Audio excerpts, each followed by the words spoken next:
my babies and I had my first kiss. I've walked down Main Street in the cold morning mist. Over there is where I bought my first car. It turned over once, but then it never went far. And I can see the sun setting fast, and just like they say, nothing good ever lasts. Well, go on now and kiss it goodbye, but hold on to your lover, 'cause your heart's bound to die. Go on now and say goodbye to our town, to our town. Welcome to our town. I'm Jill Lawrence, and today I have the pleasure to be with our Superintendent of Schools in Norfolk, Dr. Ingrid Allardi. Welcome, Dr. Allardi. Thank you very much. I'm happy to be here. Yeah, we're so happy to have you. This is a great chance for all of us parents and community members in Norfolk to get to know you, our new superintendent. You're superintendent of pre-K to 6 here in Norfolk, right, which involves 2 schools. And a lot of other things, and snow cancellation decisions, right? For sure, yeah. I want to ask you later if that's one of the hardest parts of the job. But we just had a school cancellation, and so that right, was on Friday. That was a tricky one. Yeah, I bet. Yeah. Lots of March snow. So, but we're so happy to have you, and we figured we could get to know you a little bit as the human side of Dr. Allardi, and not just as the school superintendent. So. I'd love to start with what your past educational experiences and sort of your journey to come here to Norfolk. Sure. Well, originally I started out as a first grade teacher in the Framingham Public Schools. Oh, okay. So that's why you like those little ones. I love, that's my passion, early childhood education. Okay. So started as a first grade teacher in Framingham. Okay. I taught there for 6 years, and it was a great experience, great community.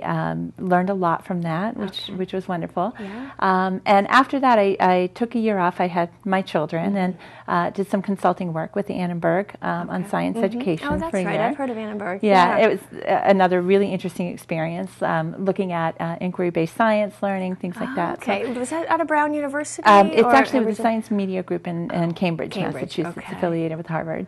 Okay. So that was a very different experience. And then from there, I went back to graduate school, and I took a position as a assistant principal in the Boxford Public Schools in a K-2 elementary school. Okay, so Boxford, which is up north 495 area? Yeah, up 495 every day. But it was a great experience, and I did that for 4 years while I was working on my dissertation and finishing my degree. And then from there, I went to Foxborough, and I was the principal at the IGO school in Foxborough, Massachusetts for the last 9 years. Okay, 9 years. And is that K through? When I started there, it was actually pre-K to 4. Okay. And then the population was growing, and so we ended up relocating the preschool to another building in Foxborough. So it was K4 for the last couple of years. Okay. Great. Great. It's a great age. Age group. A lot of fun. It is. Yeah. So you're in the classroom, first grade teacher. Yep. And that was Framingham Public. Framingham Public Schools, Okay, so first the grade. Potter Road Elementary School. Okay, so that must have been, interesting to be right in there. Those first grade teachers work so hard. They sure do. First grade preschool, but it was exciting. I mean, there's so much happens in the early elementary school years with kids just learning to read and breaking the code, and so much development too. It's just an exciting social development. It's a really exciting time of life. So I loved it. It was a great experience. A lot of fun. Oh, good. So I miss it some days. Yeah, I bet.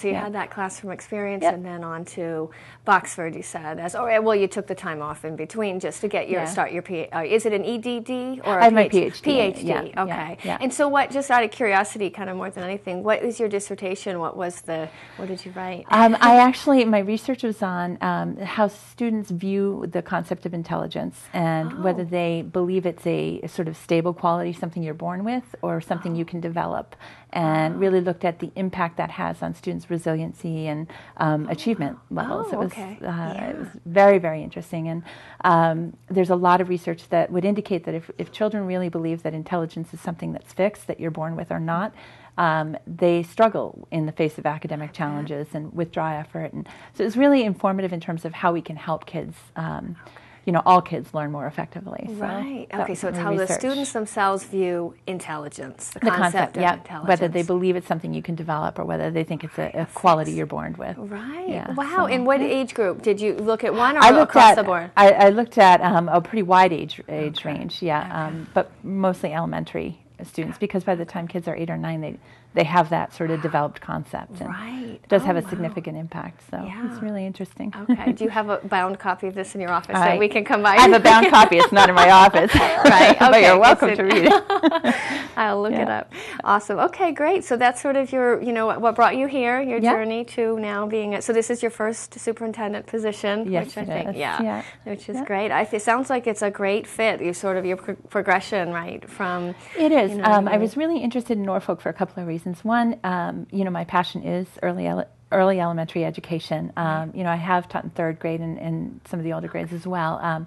But it's a K-6 system, pre-K-6 system, which really fits with my interests. And in addition to that, I think Norfolk has just a great potential as a town right now in terms of the educational programs they offer.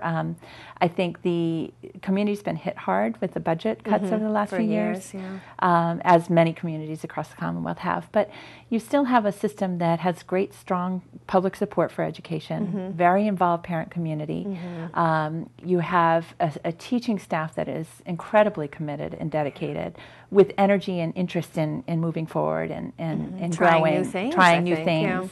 Absolutely. And I think, you're also a community that still values educating the whole child. The arts programs are important. There's a phenomenal band, which I'm so lucky actually with our office in the new Freeman Kennedy.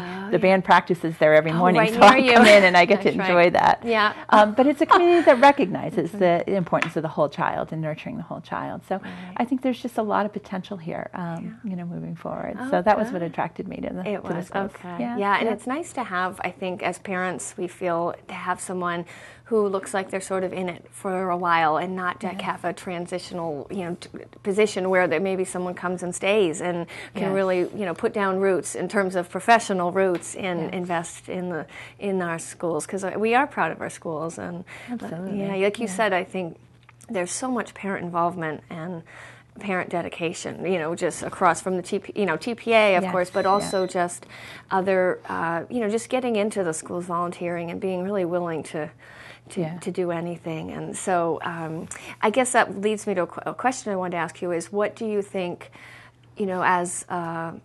as a community and as a school system, what is Norfolk's strengths and weaknesses? I just, because you mentioned the arts, and I know that we do have the music, and that's such a nice program, and so I wondered, and a great visual art program as well. I think as a town, we have very strong levels of student achievement. The students do well on state tests, on the MCAS test, and on local assessments. I have heard from the middle school that our kids come very well prepared and do well at the middle and high school. So I think there's a culture of strong achievement in Norfolk, so that's definitely a strength and an asset. I think the district also has very low levels of teacher turnover. Yeah, it seems so. We retain strong staff. We have great recruiting ability. So people come and they stay, which is just such an asset to children, because they get acclimated to the culture of the district. They're part of our professional development opportunities. So we've grown as a staff over time. So that's great. I think there's a really nice community feel in the schools, and as you said, parents are very involved. Had the opportunity to participate in the HOD Read Across America last week. Lots of great traditions, but many parents and community members had come in to read stories to kids, and it's great to see that. There's an energy around that, which is exciting. Other strengths of the district, again, the arts programs, the band programs, wonderful. So I think there's just a lot. It's been great working with the Norfolk Teachers Association, very professional organization. And we were one of the first districts, actually, to settle a new agreement for the new teacher evaluation process. There's a lot of districts you probably hear across the state that are still sort of negotiating that. That's a statewide initiative. Yes, it's a new legislation that was enacted on how educators are evaluated. But there was a very collaborative process. There's an interest in, again, working together as a team. So I just think there's a lot of potential as we get ready to move forward. In terms of weaknesses of the district, I would frame them more as some challenges that we have to face. Right. The part of it is the impact of the budget cuts and the recession. The programs that had to be cut. We would love to be able to restore a foreign language program to the elementary schools. I know parents would love that as well. Yeah, it really makes you competitive in the market to be able to have something like that. So that was a budget reduction, something we'd love to bring back. The health classes were also a budget reduction. And in this age, with the issues that children are facing with childhood obesity and poor nutrition habits, that's an important component of education. Right. And we'd love to bring something like that back. As part of my entry process, I did a lot of interviews with parents and teachers and community members, department heads, to try to get a real sense of what people were proudest of in Norfolk and where we could build from, and then what were some of the difficulties. And a lot of parents are looking for us to be able to bring in greater opportunities to challenge students that are ready for additional challenge, so enrichment opportunities. So that's another thing that I think is an area that we could look at. Yeah, that's great to hear, because I know you hear that from time to time. So, and I know that the budget has just, it's been, is it level funded? Is that the right word? For many years. Well, it has been level funded, and there was actually several years over the past where it was reduced, so there were cuts, which does have an impact, because when you're level funded or reduced, it's still in effect a cut for the schools, because we have contractual obligations, and just to open, it generally costs 3% just to carry forward your current staff. So when you're level funded, it's a reduction for us. Right. And I know the principals are trying to get that message out. Several years ago, that being level funded is really a hit. It is. It is a significant hit in terms of, and as I said, when you're looking to cut that kind of money, hundreds of $1,000s, it's programs. It's not just positions. It's the foreign language program as a whole, or the health education classes, classroom teachers, and class sizes impacted. So. It's been tough. It's been tough. Yeah, I bet. Well, thanks for touching on that. Sure. So great. Well, I guess you do have two kids of your own in this public school system. Yeah. So they're high schoolers. You said? They're high schoolers. We actually moved to Rentham when my daughter was entering kindergarten and my son was in first grade. Right. So they had all their schooling in this area. They went through the Rentham Public Schools, K-6, and it was a great experience. Wonderful, wonderful teachers, great staff. Learned a lot, and they went through the KP Middle School, and they're now in high school. Yeah. So I have a 16-year-old new driver. Oh boy, so he's for those driving, of you, that's quite a stage life. And then my daughter's a freshman. Okay, so, at KP High School. Okay, great. Yeah, all right, so far so good, and it's been great, and it's nice as a parent to sort of see the end product of where kids are headed. I think it gives me a good perspective as a superintendent of what we're preparing kids for, and what the expectations for success in the middle and high school environment are going to be. Yeah. So we're lucky to have that you have can have that foresight because your own kids have gone through it. They have, and again, I've been impressed with KP. They've had a good experience there, and. A lot of different opportunities. They both play sports, so it's been great. Oh, good. Yeah. Oh, good. Well, thanks for sharing that with us. Sure. So I guess the other thought was like the vision that you have. I know you mentioned the strengths and trying to bring some things back. Are there anything else when you think of your vision for the future for the Norfolk schools? Well, as I said, I think that the schools overall right now are in really good condition, and we have a great educational program. But I do think that Norfolk has the potential in the years to come to really be an exemplar for educational excellence, I think, in the Commonwealth. And I think to do that, to achieve that, there's as I said, bringing back some of the programs, looking back at an elementary foreign language program. We have some opportunity to really strengthen some areas of the curriculum. Next year we'll be going through a science program review, looking at bringing in new materials, new resources to make sure that our programs are more cutting edge and very current, problem-based kinds of learning opportunities for kids that infuse more technology, engineering kinds of standards in there. So that process will happen next year.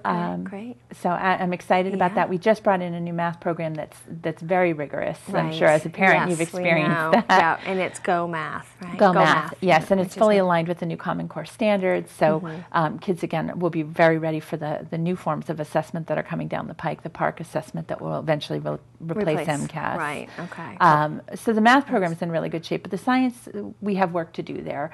And we're looking at that. We're also looking at really infusing more opportunities for kids to do nonfiction writing, to sort of explain their thinking in print, which I think is going to have a real impact on learning and achievement. Okay, so nonfiction. Nonfiction writing, Which I guess can also be hand in hand with some of the science inquiry, right? Because that would be nonfiction. Yep, absolutely. Right. Okay. So I think shoring up the curriculum, looking to maybe expand opportunities for kids for after-school programming. We've partnered this year at the middle school with the rec department to offer a stock market exchange course and a foreign language course that kids can take voluntarily. But really recognizing that with the change in the economy, we've got a lot of families with two parents working, and to be able to provide additional enrichment opportunities at the end of the day is a great opportunity. Yeah. So that's something that we'll be looking at. And I think also just really building energy and collaboration, teamwork among the administrative team, among the teachers union and the administration, among staff for professional development and inquiry. Those are some real goals that we have moving forward. Yeah. Oh, good. Okay, that sounds great. Well, I know. Yeah, it sounds like the math. Well, it's not sounds like I live it from 3:30 to 5. No, it sounds like the math is rigorous, but and it was sort of a quick, like another direction, right, from what they'd been doing a little bit, or a different program. But but it seems like it needs to be rigorous, right, for our kids to keep up. Absolutely. And the old program they had was it was actually very popular among the state. It was Everyday Math, which is a project-based kind of learning, but it's a spiral curriculum. So kids are introduced to concepts, but they don't teach to mastery. They spiral back and revisit things. And for a lot of kids, that was really hard. I bet, So this is much more of a unit-based program. So if you're studying fractions, you do a full unit, and teachers teach to mastery. And then they begin something new. But it is rigorous. There's a lot of reading in math. There's a lot of open-ended problem solving, application of knowledge to new situations. So it is a change, and I know that kids and parents are feeling it. And I know as a parent supporting my own kids at home, when the language is unfamiliar, it's a different way than we learn math. You know, my kids will say, that's not how my teacher tells me to do it. They get very upset. Right? I know. So we're really trying to hosted a parent night a couple of weeks ago. Okay, that's right. I wanted to touch on that. To help parents have the tools that they need to support the math program at home. And, we're trying to find other vehicles of getting information and supports out to families. Yeah, and the teachers, the classroom teachers, are really good about whether it's responding to questions on email, or just telling us how to get to the online resources for Go Math. So they have been great about that, and it is nice that they are doing multiplication like we learned. Again, it's come back around. Some of it's familiar. It cycles back. I swear, it's like fashion. It cycles around. But no, and I'm so personally, I get really excited about the inquiry-based science because that's my background in teaching with science. Really? And inquiry-based particularly. No textbook, even in I taught high school, so it was, it was Lab a little crazy, because, so that's neat, because you had several years of that with, you said, the Annenberg. I did some consulting work for Annenberg around that. And that was a big change in science curriculum, and now it's filtering all the way down to the early child, right, the early elementary. So it's really a different approach to teaching, where we're really hoping and supporting kids in developing their own understanding and making sense of information and making predictions that they evaluate rigorously instead of infusing and imparting knowledge. And the research shows that kids learn better that way, and they hold on to information better that way. If they figure it out themselves. And of course you have to scaffold that and structure that and ask good questions. But instead of the teacher doing all the presenting, kids are actually doing the thinking. So it's an exciting time, and so that'll be again our focus for next year is we have a science curriculum committee that's looking at new materials, new resources, evaluating where the gaps in our programs are, and we'll be doing a lot of professional development for teachers and bringing in some new resources there. Because science and math are obviously learning to read and learning those basics are so important early on, but then the science and math is really where it seems like with the media at least portrays that we're behind, in terms of, our country. And so not, the U.S., so it's nice to hear sort of the plan for those two. And I'll say that I've only got as far as 4th grade with my kids, but 3rd and 4th grade, there's been so much inquiry-based learning, not just science, but social studies and like the projects. I mean, it's been amazing. I'm very impressed with it. That's great. Yeah, because it's such a nice, it's a very great, progressive change from, I'm sure, when whether we were growing up or even just going back 10 years, they really are doing a lot of hands-on stuff. So, and there's a lot of team-based work and project-based learning. The 5th grade just did their Hall of Fame presentations and a lot of research, and teachers are, I think, doing an excellent job of really incorporating the technology. So kids are presenting things in PowerPoint presentations, and they're using the internet to do research in constructive ways. And we're so lucky to have the new Freeman Kennedy School with the technology we have available there. I mean, we have access to iPad carts and there's smart boards, and there's just so much potential to really transform education there. So. There is. Just this morning, my daughter remembered around 8:15. We were getting ready for the bus that there was iPad day at her school. Like, it's iPads today. It's great. It's very interactive and very engaging for the kids. It's a powerful learning tool. We're lucky to be in the situation that we have that available. Right. Right. No, I think so. So. Before I forget this part, maybe you want to touch on your parent leaders group, because I know that's something you've created. And how did you have a couple information sessions to sort of go towards the leaders group? Or we had basically one of the things that I heard when I was doing the entry interviews from a lot of parents is that the school does a really good job of getting information out to parents. Okay. So with the Connect Ed messages, the newsletters, classroom newsletters, there's a lot of information that's going out. But we as a district don't have a lot of forms for collecting feedback back from parents about what we can do better, how we can improve. So the goal of developing the parent leaders group, and I advertised it for a couple of months, and through the newsletter and through Connect Ed, it's an informal group. It's going to meet once a month. We're meeting actually tomorrow night at 7 o'clock at the Freeman Kennedy. Okay. It's open to anybody who wants to come, and that's the goal of it, is to be able to share information out about things that we're doing in the schools. Tomorrow night I'll be sharing out the results of the entry report, so the research I did, and to be able to collect feedback in an informal way from parents about what's working and what's not working. Okay. So we had our first meeting, official meeting in January. We didn't meet in February because of the vacation. Oh, right. Okay. But we'll have our next meeting tomorrow. Which is March 12th, right? Yep, at 7 o'clock. Actually, I think we're moving it to the conference room. Okay, and then there'll be one in maybe April, May. April, May, and probably in June as well. Okay. And hopefully it'll be a standing group that we also work with next year. Oh, good. And the dates of these meetings for the parent leaders group, they're on the website. We will advertise them, on the website. We are going to be scheduling tomorrow when we have everybody together, try to map out the rest of the year. Okay. So I want to see with the people there what works best. But we have been going with like a Tuesday night at 7 o'clock. But again, once we have the group tomorrow, we're going to try to map out the meetings for the rest of the calendar as what works best for everybody present. Okay, great. Okay, that's great. So that's good to know. I know I had heard about it just recently from a friend of mine who was going to, she's gone to the meeting already. So that's a great idea, and I like the idea. Well, because I guess that's something you heard loud and clear, that the info's coming out, but we want better channels for it to go in, and absolutely. And I think building those partnerships and really strengthening the parent-school partnership, the homeschool, is definitely a goal for the system. I think we have, as I said, a nice community feel to the schools, but we're definitely not hearing everybody's voice. And, especially in this economic climate where people aren't always available to volunteer and families are working, we need to have better ways to do that. So, right, okay, that sounds great. Oh, good. And so what would you say, sending out to the community as one of our leaders now, as one of the leaders in the community of Norfolk. What is your leadership style, Dr. Allardi? How would you how'd you describe your style? I have a very collaborative style. I believe in, we have so many people that come to the table with such experience and such skills and such knowledge. I really do believe in a collaborative. I think more heads are better than one always. Mm-hmm. And maximizing the strengths and talents of the team that you're working with is very much my style.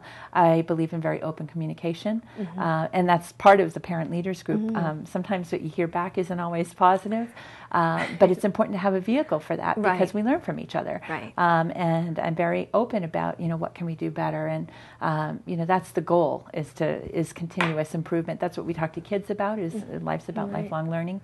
And there's always things that challenge us, and there's always things that we can do better. So I think a very collaborative, very open style. I encourage parents to call if you have questions or stop in the office. Again, I think that partnership is really my goal. Okay, that's great. Oh, it's great to hear. It sounds like you've only been at this for, you started over the summer, I assume, right? July 1. July 1.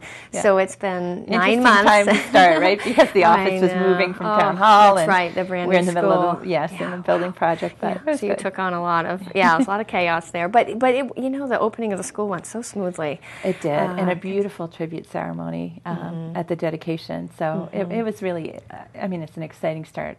Yeah. An exciting time to start. Right, yeah. And so after 9 months, it sounds like you're already doing a lot of that collaborative leadership, which is great, with the parent leaders group. I think parents and the community views you as very approachable and able to, and willing to listen.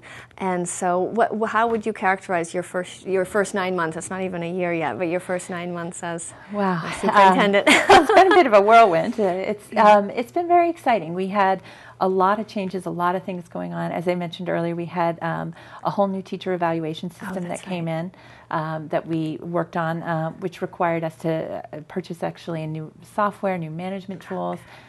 Principals are doing many, many more informal observations instead of the traditional formal scheduled.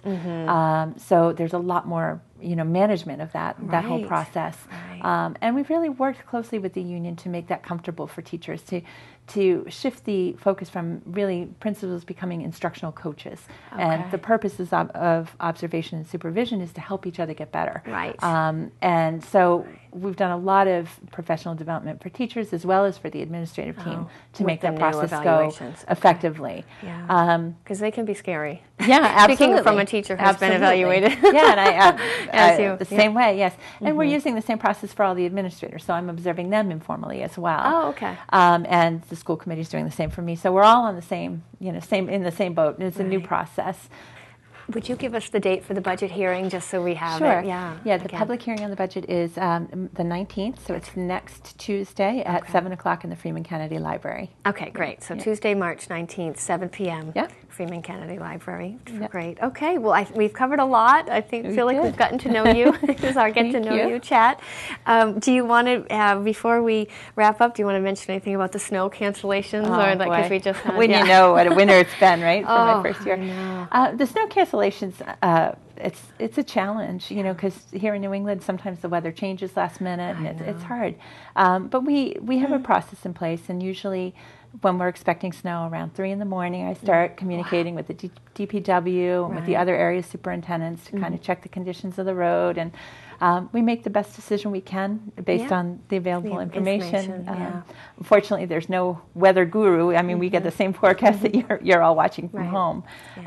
Last Friday was certainly a challenge. Right, because it just kept snowing. It kept snowing, and at 5 o'clock when I talked to the DPW, the roads were all clear, had been treated. They said, you're good to go, schools are ready, and then, around 6:30 they called back and said, the storm just picked up and it lingered. And they said, we're struggling to keep up, so we ended up having to close, which, in hindsight was a great thing because it did stay. It stayed, 11 o'clock, it was just a mess out there. Oh, yeah, I got stuck in the driveway. But certainly not one of my favorite parts of the I bet. No, that's why I wanted to mention it. I mean, it seems like you do your best, and you do the best you can, and you want to make the best decision to keep the kids safe. Right. We are going to be having a half day of school now, though, on the Good Friday, which will mean the last day of school will be Friday I think it's June 21st. Okay. Yeah. Well, that helps, not to push it out. Okay. Well, that's good. So that'll be good information for all the parents. Yeah. So we will go to school half day on that Friday, Good Friday, before Easter. Yeah. And then, so we should be getting out on the 21st. So that's not knock too bad. Yeah, knock on wood. It's still March. We could still have more snow. But right. All things said, hopefully, if we don't, we'll be ending on the 21st. Okay. Well, it's funny to think that you're in Rentham, so you are, when you're, what the roads, you're calling DPW here, but basically we're getting the same weather. So I'm sure sometimes you look out, peer out of your house. Yeah, well, it's good because I also talked to the Rentham superintendent who lives in Norfolk. Oh, so he calls me, I look out my window, and he checks his. Okay. So we can make it that way too. Good. Right. Yeah. Well, that's great. Yeah, it's like a switch. Yeah. You guys should switch jobs for a day.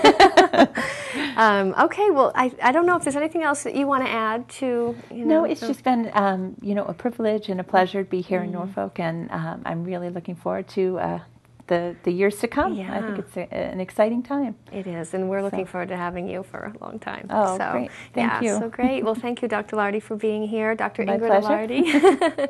Allardi, our fabulous new superintendent of the Norfolk Public Schools.